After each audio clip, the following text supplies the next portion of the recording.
स्वागत आहे तुमचं आपल्या चॅनल जीवन संजीवनीमध्ये। तुमचं वजन काही केल्या कमी होत नाहीये का? डाएट करून थकला आहात का? तर आज मी तुम्हाला सांगणार आहे एक असा आयुर्वेदिक उपाय जो वजन कमी करायला आणि पचन सुधारायला मदत करतो। यासाठी लागणार आहे 1 चमचा जिरे, 1 चमचा ओवा, 1 चमचा बडीशेप आणि 1 कप पाणी।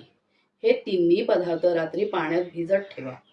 सकाळी तेच पाणी 5 मिनिटे उकळा, नंतर गाळून कोमट असतानाच प्या।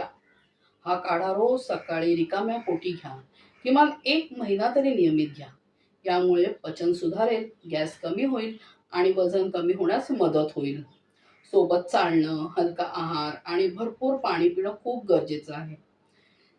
असे सोपे आयुर्वेदिक उपाय जाणून घेण्यासाठी जीवन संजीवनी चॅनलला सबस्क्राईब करा। व्हिडिओ आवडला असेल तर लाईक करा आणि तुमच्या मित्रमंडळींना शेअर करा। धन्यवाद।